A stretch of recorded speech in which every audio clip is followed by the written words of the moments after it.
Coach, advantage or disadvantage playing a team that you played week 1? I'll tell you after Saturday. I don't know. I don't know how. I've been asked that question 100 times, and I really don't know how to dissect it, except I do know we played them late August. It's 1st of December. There's a lot of football that has been played. It wasn't like we played them 3 weeks ago. I mean, they've changed. They've got some really talented guys that did not play in our game. So I'm sure it's going to be different. But the reality, we both kind of know who each other are, and we've gone through been battle tested throughout the year. And I don't know whether it gives them advantage or us advantage. I don't know. But, we'll find out. But we're really looking forward to this opportunity to play a great team like West Texas. When you're on campus here, you get a sense of excitement. Game sold out already. Can you describe the excitement behind this game that's going to be played Saturday? Well, I don't get out much because I'm in my office and doing the things we need to.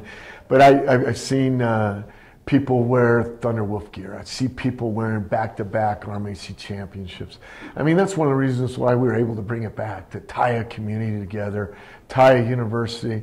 You hate to say it, but the great game of football can do that, and that's what we've been able to do. And so there is a buzz in there, and I think it's because there's nothing else going on except holiday parties December 1st, except now we have a chance to go play some football. How much has this team changed since the first meeting you guys had? Our team or? Your team. I really feel like our team has really grown. We've grown in a way of respecting each other, in a way that you develop a cause, in a way to fight through adversity. I don't know whether you could say that out back there in August when we started August 8th. I knew we had some mature guys. I knew we had an opportunity to be as successful as we wanted to be. And these kids have developed that, and they've worked towards that. And so I think we've improved on our defensive side throughout the year. I think our special teams have gotten better, and our offense has been pretty steady Eddie. Talk specifically a little bit about how much West Texas A&M has changed since the first time you guys played them. I know they have a new running back. I wasn't able to play. That's done some pretty good things this year. Yeah, that Robinson kid, number 3, he's special, and he didn't play against us. I think their team is what I just described. You could say that about them. How much have they grown since the first game? I think they're playing really well on defensively. They're flying around the ball. They've identified their identity. In the past, I think, and I haven't studied them through the years per se, so it's hard to compare. But what I have seen is that they're on a mission. They're on a mission to go and do something that no one else has done in their school history. Well, it sounds like the same thing we're talking about. So it should be one heck of a battle, and we're really looking forward to that challenge. And Coach, last week, the first half, just a battle, a lot of turnovers. Can you just talk about how magnified each little mistake by each team is when you get to this point in the postseason? Well, we have a saying here, as long as you only play against one team, and that's your opponent and not yourself. Well, the first half we kind of shot ourselves in the foot. We were playing against both teams, and we're playing against ourselves. So in all reality, those things just become 10 times. They just double the percentages of you getting a chance to score, the yards that you got to have. So in all reality, if we can play turnover-free, mistake-free, we'll have a shot. If not, it's going to be a long day. Can West Texas A&M expect to see plays this weekend that they did not see the first time around from you guys? What are you asking me to tell you? Yeah, we're going to change specifically? Each trick play you got. Holy smokes. Where are you from? Are you from Canyon, Texas? Are you representing here in Pueblo or what? We see the hook and ladder multiple times. You got a double reverse pass. We got a little option in right now. We got the fumble rooski right now, okay? That is in. So, we are who we are. We're going to line up and play our tail ends off. We're going to play as hard as we can. We might have a wrinkle or two, but the reality of this thing, we're going to do what we do. We're going to try to do it better on every snap. And, Coach, you mentioned the maturity of your team at this point in the season. there's some spectacular young players on your team. Can you just talk about how you've seen them grow, namely McDonald, the game that he had last week? You know, Cameron has had to step up this year, and we have next man up mentality. And to that kid's credit, he's gone in and exceeded everybody's expectations. He's relieved the pressure of JB and Chris when they've got hurt. And so we've been able to kind of have a three-headed monster, and when people will play the hot hand, he's been absolutely a joy to have on our team. Kieran Duncan is a true freshman out of Glendale, Arizona, that stepped up and handled our punt returning duties last week.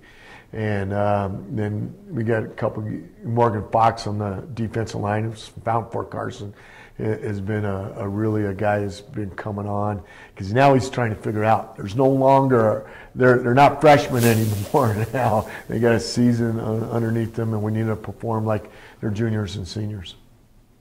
All right, I just got one more, Coach. Just you mentioned it, not a lot going on right now. Folks in Pueblo that want to come out and see this team, maybe they haven't come out and seen this team yet. What are they going to see on Saturday if they come out and watch your team play? Well, what I hope in my design, or our design, not my design, it's our design as a coaching staff and our kids, is that you're going to see a team that's really going to play for the name on the front of the jersey and name not on the black.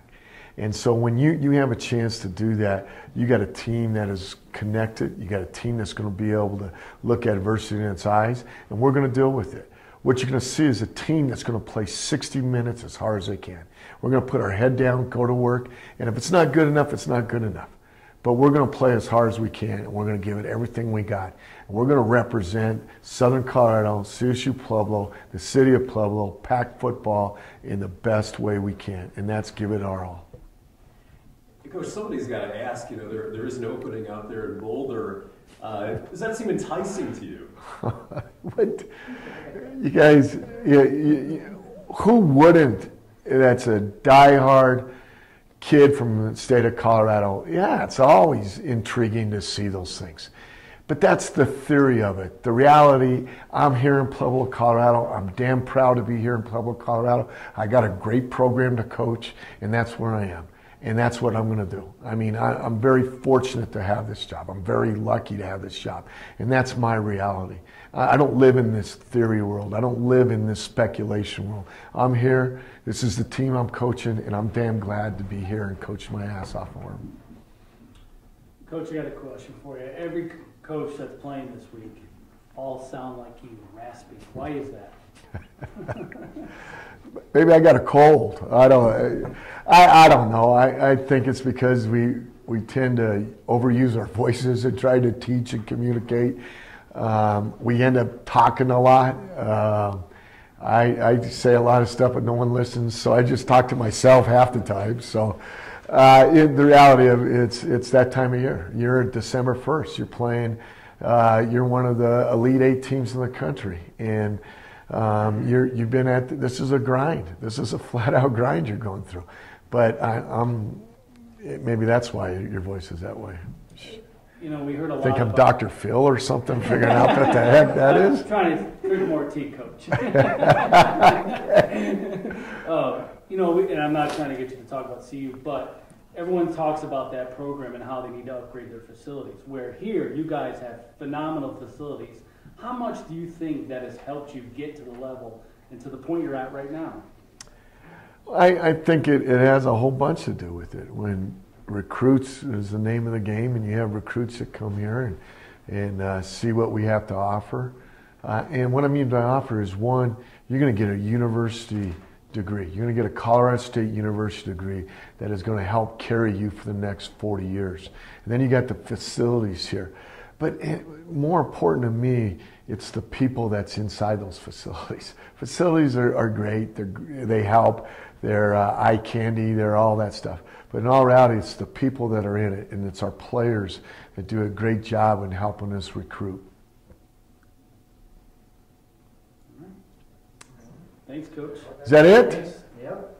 Gotcha. All right.